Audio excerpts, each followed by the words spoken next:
그래도 어쨌든 저는 반포크는 포크볼과 다른 구종으로 구분을 해야 된다고 생각을 해요. 제 주장은 그렇습니다.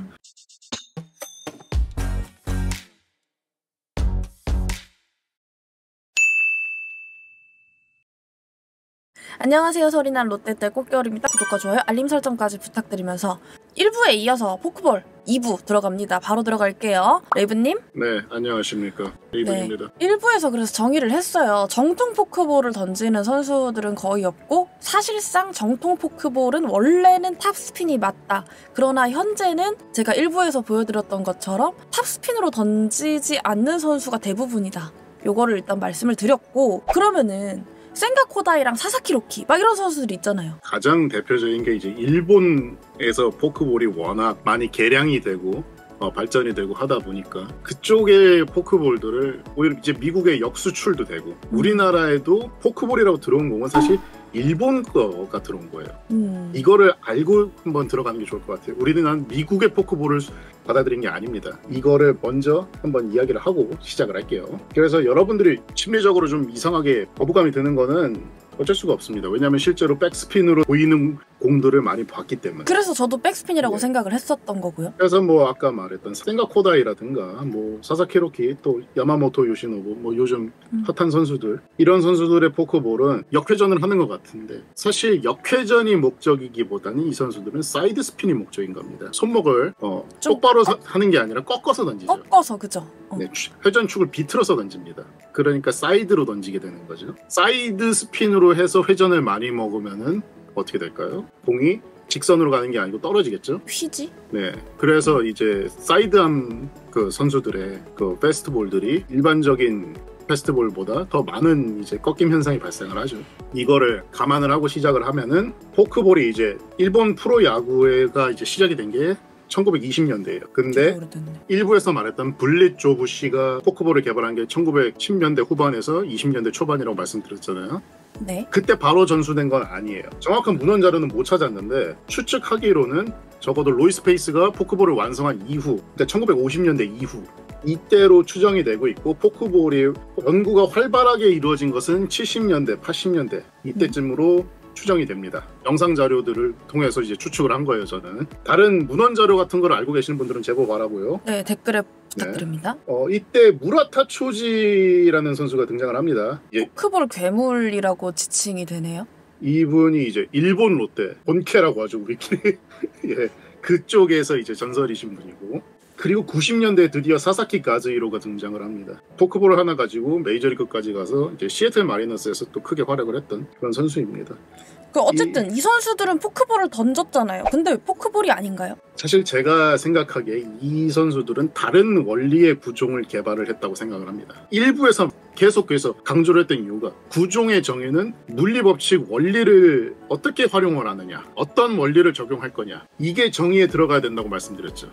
그 빌드업을 쌓은 이유가 이거죠. 네, 블릿 조부시가 개발한 거는 손목을 꺾은 상태로, 이 상태에서 채면 안 되고 오로지 꺾은 상태에서 팔 스로잉만 이용해서 하기 때문에 여기서 뿅 하고 나가는 거지. 그러면 탑이 걸리는 거지. 근데 제가 생각할 때는 보통 이렇게 손목에서 스로잉만 쓰지 않고 채잖아요. 일본 포크볼은 원래 포크볼보다 조금 덜 잡아요. 조금 덜 잡은 상태에서 손목을 아까 페스트볼 던지거나 뭐 그럴 때처럼 채는 게 아니라 옆으로 살짝 돌려서 챕니다. 우리 보통 던질 때 이렇게 던진다 생각하잖아요. 약간 당수치기 한다는 생각으로.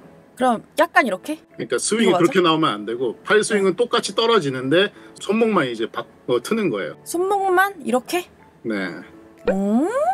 이게 이렇게 하면 사이드로 던져지지 않아? 네, 그 사이드로 던지는 게 일본식 포크볼입니다. 그래서 여기서 이렇게 나간다고? 예. 아까 그 사이드 스핀을 말씀드렸던 이유가 거기에 있는 거예요. 이거를 일본에서 흔히 말하는 게 반포크라고 불러요, 이거를. 그러니까 이게 우리는 보통 공을 던질 때 이렇게 던진다 생각을 하잖아? 네. 근데 방금 말씀하신 반포크라고 부르는 거는 여기서 손목을 꺾어서 이 상태에서 던진다.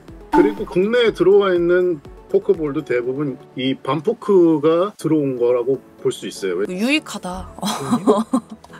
방금 그 스윙 똑같이, 손스윙 똑같이 하는데 검지를 더 눌러야 돼요. 근데 손이 너무 아파.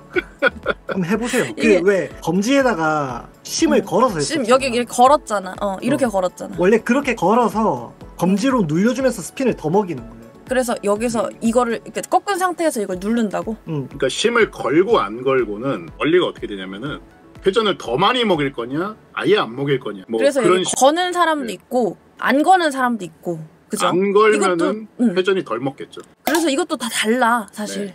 선수마다. 네, 그래서 이 반포크라는 공이 1988년에 기억하시는 분들도 계실 겁니다. 시청자분들 중에. 한일 슈퍼게임이라는 게 있었어요. 그때부터 일본과 야구 교류가 시작이 됩니다. 우리나라가. 그 전까지는 뭐 변화구라고 해봤자 막 커브 슬라이더밖에 없었어요. 우리나라에.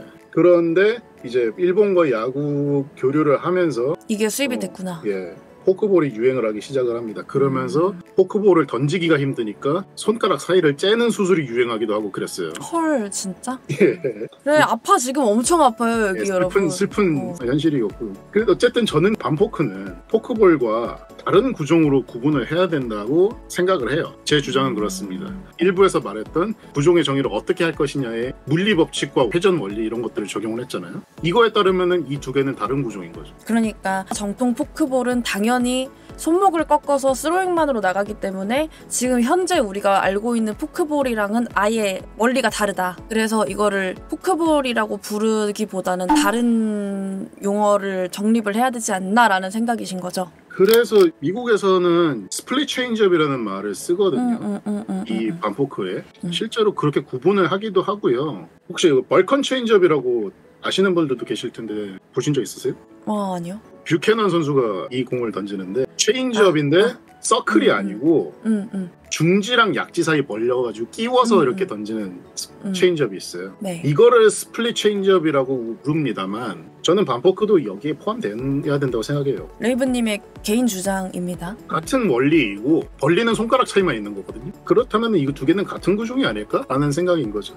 반면 포크볼과 그 반포크는 다른 구종이 맞다. 떨어지는 궤적은 똑같아도 던지는 원리 자체가 다르니까. 이게 제 주장입니다. 좋습니다. 그럼 좀 넘어가 보죠. 우리 스플리터랑 포크볼이랑 거의 같이 사용이 되고 있어요. 제가 발작하는 말 하나 있죠. 벌렸죠? 스플리터예요. 아 진짜. 자 여러분 이게 벌렸죠 스플리터가 뭐냐면 공 잡을 때 손가락 이거 벌렸잖아. 그러면요 이거 벌렸죠 스플리터예요 라고 이제 어떤 해설하시는 분이 말씀을 하신 거예요. 그래서 다들 이제 이 스플리터를 다 포크볼로 생각을 하는 거지. 이 벌렸죠 하면은 이게 벌렸잖아 나 손가락을. 근데 사실 스플리터예요 하고 던지는 공이 대부분 반포크고 포크볼이에요 하고 던지는 공이 대부분 스플리터이고 해설위원님들이 자꾸 이렇게 용어를 명확하게 안 써주시니까 더 혼란스러운 것 같습니다. 이 부분은 좀 아쉬워요. 저는 좀 이렇게 생각해요. 네. 정통 포크볼은 죽은 구종이 아닌가요? 현재 사용되고 있지 않잖아요. 포크볼을 지칭을 하더라도 아까 말했던 반포크가 이제 포크볼의 자리를 대체했다고 치면은 차라리 그 공에다 포크볼이라고 하는 거는 저는 그치. 납득할 수 있어요. 근데 스플리터를 포크볼이라고 하고 포크볼을 스플리터라고 하는 거는 글쎄 이거는 이러면 안 될 것 같은데. 그러면 이거를 좀 이야기를 하자고요. 스플리터가 뭔가요? 스플리터 때는 1970년대. 엄마 멀리 가지마 가까이 와 제발 빨리 좀 와. 옆에 앉아. 1970년대에 프레드 마틴이라는 이제 투수가 있었어요. 이 투수가 포크볼의 그립을 이용해서 공을 던지다가 좀 잘 안 된 건데 그냥 좀 덜 벌려가지고 아까 말했던 백스핀을 걸어가지고 패스트볼처럼 던지는 그런 체인지업을 개발을 합니다. 여기서 체인지업이라고 표현을 한 이유는 패스트볼이랑 똑같은 터널링으로 던지는데 대신에 이제 속도가 좀 줄어들고 궤적이 더 떨어지기 때문에 그렇게 표현을 했어요. 어쨌든 간에 그러고 나서 이 공을 브루스 스터라고 하는 선수가 전수를 받게 되는데 그러면서 이 선수가 이 공을 완성을 시키면서 역사적인 마무리 투수로 성장을 하게 됩니다. 이러면서 유행을 하기 시작을 해요. 미국 안에서. 그러니 포크볼 던지고 싶었는데 손목도 좀 아프고 잘 안 돼가지고 그립을 다르게 잡아가지고 던져볼까 했어요. 그리고 그냥 패스트볼 던지는 것처럼 던져보니까 던졌더니 잘 되네 했어요. 네. 그래서 유사한 효과를 얻을 수 있었죠. 예. 그게 스플리터다. 그래서 두 가지 공은 다른 방향을 가지고 다른 곳에서 개발이 된 거죠. 반포크와 스플리터가. 스플리터를 그래서 포크볼과 어떻게 구분할 수 있냐면 포크볼은 적어도 회전을 덜 먹이는 게 목적이 있어요. 반포크라고 그쵸. 하더라도 패스트볼보다 좀 많이 덜 먹이는 게 목적이 있는 거예요. 물론 원조 블렛 조브시가 던지던 텀블링으로 던지는 포크볼보다는 회전을 많이 거는 게 목적이긴 합니다만 어쨌든 회전을 죽이는 데 목적이 있다. 포크볼은 회전을 덜 먹이는 게 있는데 스플리터는 그냥 패스트볼처럼 던지는 게 목적이에요. 오히려 회전이 걸리지 않나? 회전을 많이 거는 게 목적이에요. 회전을 많이 걸되 어쨌든 일반적인 페스티벌보다는 조금 덜 먹긴 하겠죠. 아주 조금 덜 먹긴 하겠죠. 그러면서 이제 구속 차이도 좀 생긴다고 얘기를 하는데 이거는 사실 의미 없어졌다고 생각해요. 왜냐하면은 지금은 고속 스플리터, 고속 체인지업, 고속 포크볼 뭐 이런 거 나오고 있잖아요. 그래서 평균값이 좀 의미가 없어졌어요. 편차가 좀 많이 안 벌어져요. 그래서 이거를 구속 차이로 구분하는 거는 이제는 의미가 없다라고 생각을 합니다. 어쨌든 공을 던지는 원리와 회전수 정도로 이 두 구종을 구분할 수 있지 않을까라고 생각을 해봅니다. 그래서 원래는 스플리터가 스플릿 핑거드 패스트볼이라고 부르는데 요즘은 또 이거를 체인지업으로 구분을 해요. 미국에서? 베이스볼 레퍼런스라든가 뭐 일부 사이트들에서 그렇게 분류를 합니다. 그래서 아까 저도 체인지업이라고 말씀을 드린 거긴 한데 근데 사실 스플릿 핑거 페스티벌도 틀린 말은 아니라고 생각을 해요. 좀 이건 아직 논란이 있긴 하지만은 변형 페스티벌로 보는 게 좋지 않을까라는 게 제 생각이고 싱커의 이제 하나의 종류라고 하는 게 좋지 않을까라고 생각을 합니다. 그래서 어쨌든 스플리터랑 포크볼은 애초에 목적이 다르기 때문에 같이 볼 수 없다. 좋아요. 근데요. 예. 레이브님. 예. 인대. 예. 다 없어졌었잖아요. 아, 예. 있긴 있는데 끊어져 있죠. 네. 던져보신 입장에 포크볼이 부상의 위험도가 다른 구종들보다 많이 높은가? 이것까지 왜 논란인지는 모르겠어요, 솔직히. 아니, 그러니까 왜냐면은 포크볼을 던진다고 해서 그 투수의 수명이 그렇게 줄어드느냐라는 게 또 이렇게 계속 논란이 있었어요. 저는 야구를 접할 때부터 포크볼은 확실히 부상의 위험이 높은 구종이라고 알고 있었거든요. 그러니까 이거를 증명된 게 없지 않냐라고 생각을 하시는 것 같아요. 네. 증명된 게 있고요, 사실. 뭐, 그러니까 물론 포크볼을 던지면 무조건 인대가 터져. 는 아닙니다. 왜냐면 부상의 위험이 높다는 맞다고요. 부상을 일으킬 위험성을 한참 높이는 건 맞아요. 모 해설위원께서 포크볼을 던지는 게 위험하기보다는 슬라이더랑 같이 던지는 게 위험하다라고 말씀을 하셨더라고요. 그게 좀 같이 많이 회자되고 있죠. 저는 동의하지 않습니다. 그냥 슬라이더도 위험하고 포크볼도 위험하고 그냥 따로따로 위험한 거예요. 그러니까 똑같이 위험한 거예요. 상식적으로 생각을 했을 때 저는 둘이 같이 던지는 게 진짜로 위험하다고 생각을 하는 게 손목을 꺾는 방향이 다르잖아요. 그럴 수 있죠. 그러면은 이제 더 과부하가 오지 않나? 라는 생각이 들어서요. 슬라이더도 워낙에 선수마다 던지는 방법이 정말 각양각색이라 다양하죠. 네. 사실 저는 슬라이더를 잘 못 던집니다. 이거를 좀 감안을 하고 말씀드릴게요. 그러니까 슬라이더를 던지는 원리야 당연히 알고 있지만 제가 자신이 있어 하던 포크볼이나 커브보다는 약간 부족하다고 일단 밑밥 깔고 들어갈게요. 그럼에도 불구하고 우리가 이제 들어가는 인대가 내측인대예요. 같은 방향입니다. 이거를 아까 포크볼 그립을 잡고 공을 이렇게 한번 휘둘러 보셨을 때 어느 쪽에 무리가 가는지 느끼실 수 있으셨죠? 이게 지속적으로 누적이 되면은 어디가 터질지도 이제 아시겠네요. 근데 이거 별로 안 좋은 것 같아. 손목이 일단 너무 안 좋아요. 네. WBSC 세계 야구 소프트볼 연맹에서도 정확하게 이렇게 정의하고 있습니다. 포크볼을 올바른 자세로 던지면은 손목과 팔꿈치와 어깨가 다 무리가 간다. 갈 수밖에 없을 것 같아. 이거는 왜냐면은 요거 봐봐요, 여러분. 상식적으로 생각했을 때 꺾은 상태에서 스로잉만으로 던지래. 그러면 여기랑 정상은 아닐 것 같은데. 그래서 연맹에서도 포크볼 스플리터 그러니까 두 구종을 구분을 해서 둘 다 가장 늦게 배우라고 권장하고 있어요. 청소년들에게 못 던지게 하고 있습니다.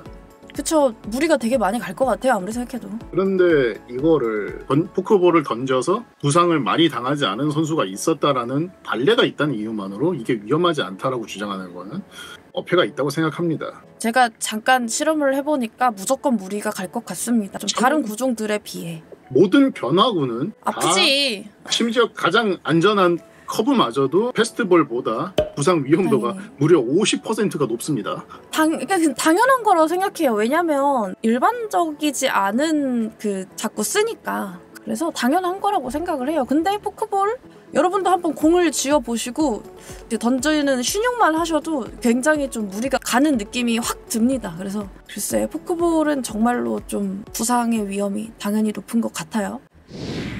마지막으로 참 하실 말씀.